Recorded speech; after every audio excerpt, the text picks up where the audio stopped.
सबले एक एकवटा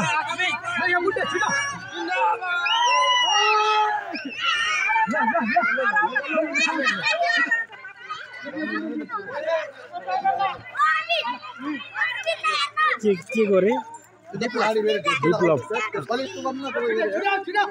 आज विप्लव पार्टीको चाहिँ ठुलो नारा जुलुस अथवा राकेट जुलुस प्रदर्शन भइरहेको छ हेर्न सक्नुहुन्छ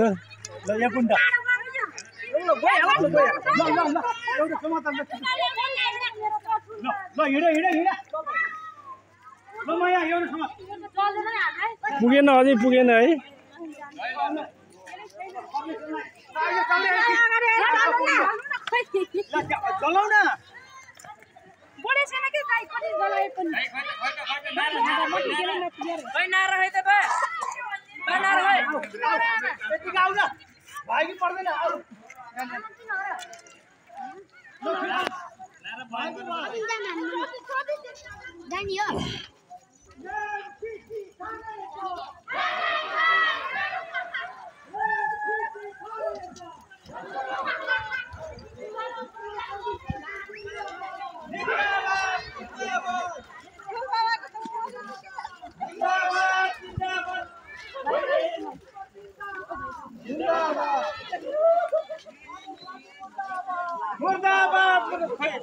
कोही बोलेन कोही पनि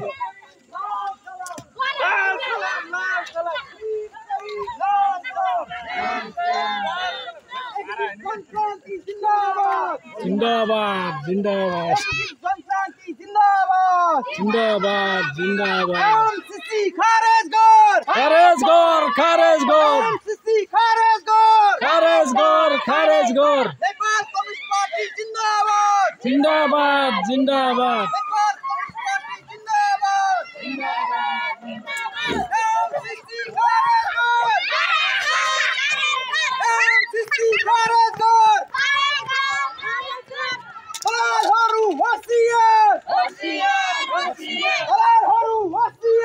होशियार होशियार जिंदाबाद जिंदाबाद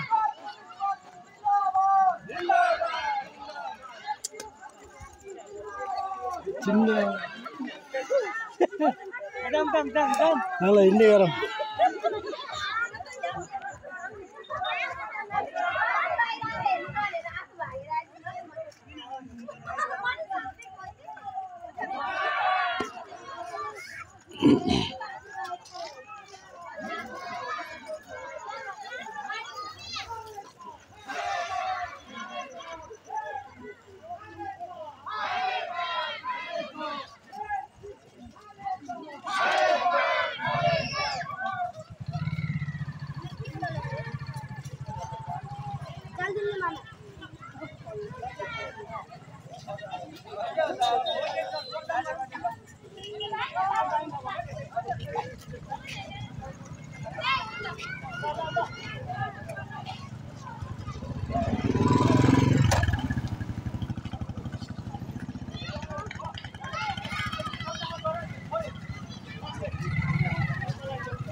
नेपाल कम्युनिस्ट पार्टीले आयोजना गरेको यस प्रदर्शन सभामा आउनुभएका सन्तानहरूलाई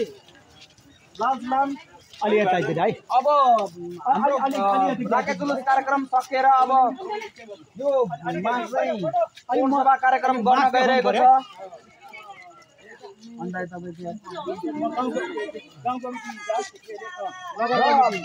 आफ्नो मन्तव्य तथा हाम्रो नेपाल कम्युनिस्ट पार्टी गौरवशाली पार्टीले गर्न गइरहेको कार्यक्रमको बारेमा विस्तृत जानकारी दिनको निमित्त म त्यसै गाउँ कमिटीका अध्यक्ष कमरेड विश्वासजीलाई आफ्नो मन्तव्य राखिदिन म हार्दिक अनुरोध गर्न चाहन्छु र उहाँको मन्तव्यपछि हाम्रो कार्यक्रम समापन भएको घोषणा पनि गर्नु चाहन्छु। कहिले हस् त लास्ट ल सञ्चालन कमरेड त्यसै जिल्लाको जिल्ला सदस्य कमरेड र उपस्थित सम्पूर्ण कमरेडहरू आदरणीय जनसमुदायहरूमा यसै नगर कमिटीको इन्चार्जको हैसियतले सम्पूर्णलाई क्रान्तिकारी लाल अभिवादन टक्राउन चाहन्छु। आज हाम्रो यो मसाल जुलुसको उद्देश्य के हो भने अहिले देशव्यापी रूपमा जुन चाहिँ प्रतिगमनहरूले जो राजावादीहरूले सल्बलाई रहेको छ, हिजो चाहिँ भनौँ न नेपाली जनता ले चाहिँ भनौँ न चाहिँ योलाई फालेको चाहिँ राजाहरू जो बिउजाउँदैछ त्यो चाहिँ बिउजाउनेको कारण एमाले काङ्ग्रेसको कारणले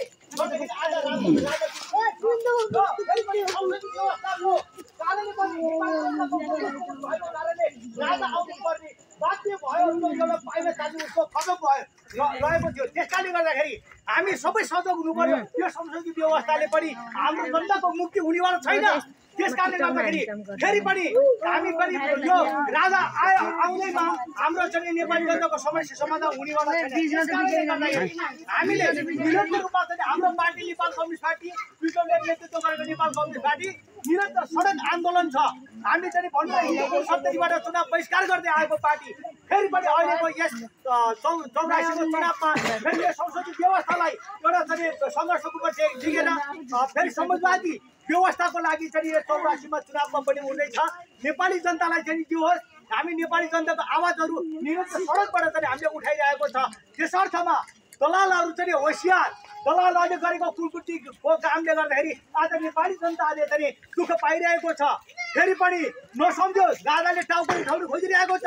अबदेखि चाहिँ नेपाली जनता सोझो साझो छैन। अब नेपाली जनताले बुझिसकेको छ राजाले चाहिँ यो कदम मात्र अगाडि साल्यो भने खबरदार यहाँ चाहिँ राजाको फेरि चाहिँ के अरे पतालमुरी चाहिँ जाने छ।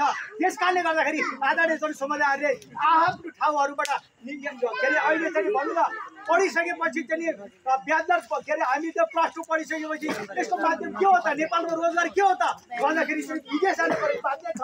अहिले यहाँ त रोजगार छैन, केही छैन। त्यस कारणले गर्दा त्यो रोजगार सिर्जना गर्नको निम्ति हामी आफैमा पनि युवा पङ्क्तिहरू नेपाली जनताहरू चाहिँ के हो त आफैमा सजग हुनुपर्ने छ।